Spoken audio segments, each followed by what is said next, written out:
अगर देखा जाए ना तो ये फिलर्स काफी बोरिंग है, लेकिन अगर तुम कंपेयर करोगे बोरुटो के एपिसोड से तो उसका कैनन एपिसोड भी नारुतो शिपुडेन की फिलर से भी घटिया है। वेल अगर तुम्हें विश्वास नहीं है तो जाकर चेक जरूर करना। तो भाई लोग मैं आज एक्सप्लेन करने जा रहा हूँ नारुतो शिपुडेन के एपिसोड नंबर 315। बस 5 और एपिसोड्स बाकी है, उसका इंतजार कर लो। अगर आपने हमारे पिछले कुछ वीडियोस को नहीं देखा है या फॉलो नहीं कर रहे हो तो जाकर देख लेना। तो चलिए सीधा चलते हैं अपने आज के इस एक्सप्लेनेशन की ओर।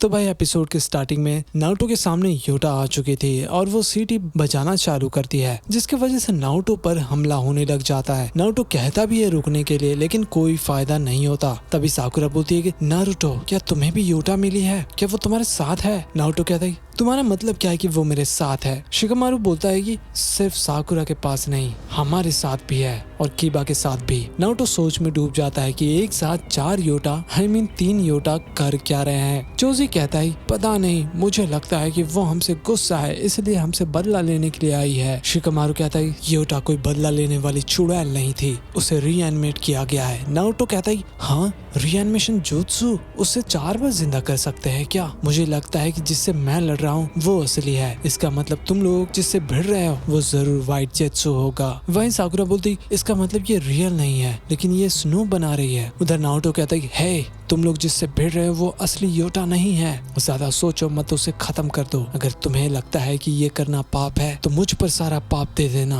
अब उसे खत्म करो। फिर हम देखते हैं कि चोजी सुपर एक्सपेंशन जुत्सु का यूज करता है और अपना शिकामारु सैडो से उसे पकड़ लेता है ताकि वो भाग ना सके। उसके बाद फाइनली अपनी इनो चाहकर उसका खेल खत्म कर देती है कुनाई से। सबको बहुत ही बुरा लग रहा था ये करके, लेकिन तभी हम देखते हैं कि वो तो वाइट जेत्सु था। फिर शिकामारु कहता है कि अगर ये इम्पोस्टर भी था तब भी मुझे लगता है कि हमने गलत किया। वहीं कीबा अपना फैंग ओवर फैंग का यूज करता है और उसका खेल खत्म कर देता है एंड उसका योटा भी वाइट जेत्सु में कन्वर्ट हो जाता है। उधर अपनी साकुरा भी उसको एक पंच देती है, जिसके बाद योटा असली रूप में आ जाती है। हालांकि उसको भी बिल्कुल अच्छा नहीं लग रहा था। फिर नारुतो कहता है कि उस दिन हमने बहुत कुछ किया योटा को बचाने का। फिर हम पास देखते हैं जब नारुतो बैठकर सोच रहा था और कहता है कि देखा फिर से मैं अकेला हो गया। तभी वहाँ पर शिकामारु और चोजी आते हैं और कहते हैं कि नहीं, हम 6 लोग हैं और साथ में एक डॉग भी है। ये देखकर नारुतो भी चौंक जाता है और कहता है कि तुम लोग मेरे घर में कैसे घुस रहे हो? चोजी कहता है कि चुप हो जाओ, थोड़ी देर पहले ही तुम अकेले बैठे हुए थे। शिकामारु कहता है कि और वैसे भी बाहर कितना अच्छा मौसम है, यहाँ अकेले बैठे रहोगे तो कैसे देखोगे? एक सेकंड, वहाँ पर बारिश हो रहा है। फिर सभी लोग बाहर जाते हैं और शिकामारु कहता है हमें योटा को वापस लेकर आना ही होगा। वहीं हम देखते हैं कि ऑनबू के लोग पूछताछ कर रहे थे कि वो कहाँ से है और यहाँ पर क्या करने के लिए आई है। तो योटा बोलती है कि मुझे नहीं पता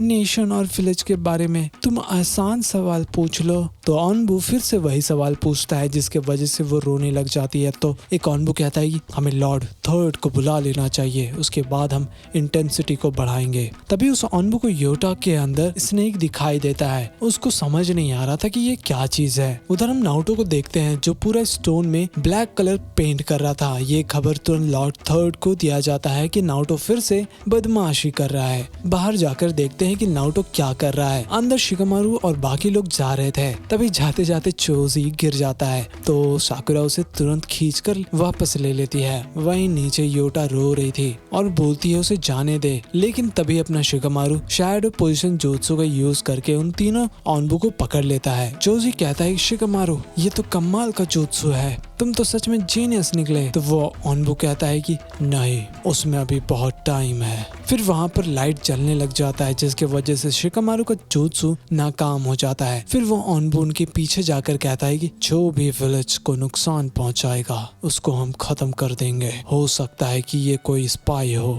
तभी वहाँ पर नारुतो आ जाता है और कहता है कि तुम लोग मजाक कर रहे हो क्या? योटा मेरा सच्चा दोस्त है, मेरा जिंदगी का पहला दोस्त। तभी ऑनबू नारुतो को एक थप्पी देता है, बेचारा नीचे गिर गया था। ये देखकर योटा का दिमाग खराब हो जाता है और कहती है कि तुमने मेरे दोस्त को चोट पहुंचाया। फिर वो बिजली छोड़ती है, जिसकी वजह से सारे ऑनबू बेहोश हो जाते हैं, लेकिन इस चक्कर में वो काफी ज्यादा थक जाती है। थोड़ी देर बाद हम देखते हैं कि वो लोग योटा को उठाकर दूर ले जा रहे थे। उसके बाद उनको एक रिवर मिलता है जो बहुत ही गहरा था। उनको समझ नहीं आ रहा था कि आगे कैसे जाए, लेकिन फिर भी वो लोग गहरे पानी में चले जाते हैं योटा को लेकर। तभी हम देखते हैं कि नारुतो और बाकी लोग पानी में डूब गए थे। हालांकि तभी योटा अपना जुत्सु यूज करती है और चोजी और शिकामारू को बाहर निकाल देती है, लेकिन अपना नारुतो अभी तक पानी में था। वो और भी गहरे पानी में जाने लग जाता है। तभी वहाँ पर योटा आती है और उसको बचाकर ऊपर ले जाती है। फिर सभी लोग नारुतो के पास आ रहे थे, लेकिन तभी हम देखते हैं कि योटा वहाँ से बहकर दूर चली जाती है। थोड़ी देर वो लोग दौड़ते हुए जाते हैं उसे ढूंढते हुए। आखिर में योटा मिल जाती है। वो बेहोश पड़ी थी और कहती है कि तुम लोगों को